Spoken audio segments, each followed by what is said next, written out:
Hey there, my name is Ryan Dossey, and in today's video, I want to walk you through a virtual wholesale deal that we had closed last Monday that we made 8,000 bucks on. This thing almost totally imploded, ended up being a really messy deal, and I'm going to show you how to work through it when wholesale deals go sideways. Let's dive right in.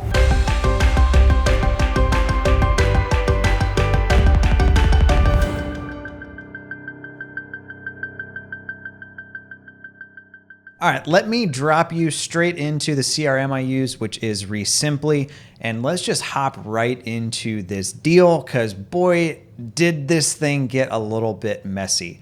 Now, huge shout out to Angelique on my team. She works all of our virtual wholesale deals, and I fully believe that she's really the only one that could have got this thing across the finish line. So this was the particular property. A little bit of backstory. It was owned by some California out-of-state investors. Someone sold these poor people the dream of investing in the Midwest for cash flow. They'd never seen the property. They actually leveraged her husband's IRA to get this thing closed. And this was what it looked like when they bought it. So, pretty decent C-class-ish, little apartment. 3 bedrooms, 1.5 bath, 1,162 square feet. Not too shabby, but things did not go well for long. So the lead came into our website and got entered into our CRM by our answering service Call Porter. This is our actual inside Simply CRM. So we initially texted the seller when we couldn't get him on the phone, said, hey, looking to discuss with you. Got him on the phone, found out they're out of state. They had a property manager involved. They had to evict the tenants and they didn't have the cash to maintain or fix the property up, and it was too far away. Now, these folks' understanding of the condition of this property was it pretty much looked like what they bought it for. When we're doing these virtual deals, we're getting a lot of the condition information to make our offer up front from the seller.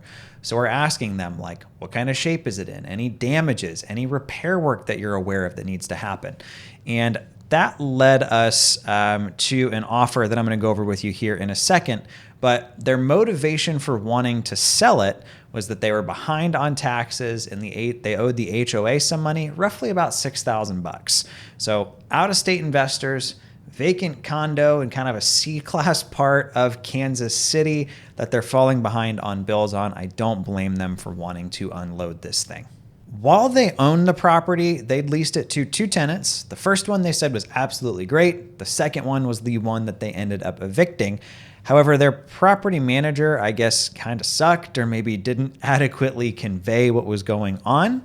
So when we were talking to them, based off of all of the condition info they gave, the pictures they shared from when they'd bought it, we came up with, realistically, we think that the property is going to need $10,000 worth of repairs. So comped out at 70,000 bucks. 70,000 for 75% rule has us at 52,500 minus the $8,000 we'd like to make on it on a wholesale minus the repairs had us with an MAO of roughly 30,000 bucks. Now, things didn't quite stay that way for long. So Angelique ended up totally busting her rear, finding a local locksmith, because that was step one. They didn't have keys. The property manager didn't have keys. They didn't know how to get us in. Step one was to get a locksmith out there to get us into the property. And then step 2 was we needed to find a local inspector, because keep in mind, this is all virtual. I live in Florida. Angelique lives in Oregon. We're not going out to actually look at these properties. So we got an inspection lined up for 250 bucks just for a 5-point. We decided not to go with anything more major than that. And our guy with the keys actually offered to go drill the locks, swap them, put a lockbox on it, and give us the code. So super, super kind of him. Definitely went above and beyond. We did have to get and provide authorization to him from the seller stating, hey, these random people off the internet can go drill the locks on this place and get inside of it. This is where the deal started to get messy. So we'd gone under contract with them for a purchase price of right at $40,000, assuming it needed worst case like 5 to 10 in repairs. And this was what we found. So the property had actually been boarded by the city. Somebody had kicked in the front door and there were squatters living there. Mattress kind of set up on the floor, space heater, trash, kind of just junk everywhere, kind of some makeshift ways to try to for that squatter to keep other squatters out. You can see where the door was kicked in here. There's what's left of the kitchen. Keep in mind, these sellers had no clue that this was really what the property they owned looked like. Definitely not what they thought they had, and definitely a little bit of a drawback to potentially trying the turnkey model or investing out of state if you don't know what you're doing or don't have good people on the ground.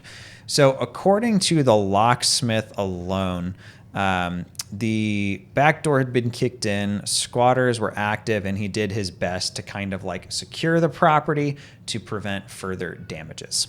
At this point, we'd gotten the locksmith into the property, but we hadn't got the inspection back, and that's where it got even worse. So the entire basement was full of mold, needed total gut out. There was termite tunnels, the roof needs to be replaced, which should be done by the HOA, but hadn't been done. Inspector couldn't tell where water was coming in from. All of the copper piping had been stripped out, I'm assuming by people trying to sell it for drugs or whatever. Needed a new sump pump. It still had aluminum wiring, so kind of an insurance problem. Needed some work done to the panel, as well as additional things like water heater, etc. So we went from a situation of property doesn't need much to be turnkey ready.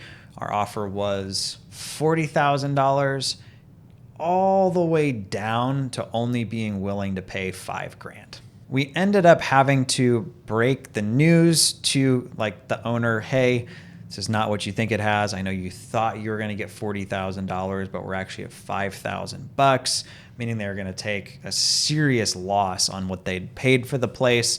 They ended up owing $6,000 in back taxes and stuff that we ended up covering, plus giving them a little bit more. I think the dollar amount we had to bring to title was right at $7,300. And this was just a classic wholesale deal. We didn't close on this one. We didn't list it on the MLS. We knew another buy and hold investor in the market and offered them the property. Hey, I've got a condo you can have for $15,000. When it's all said and done on this deal, we made right at $8,000.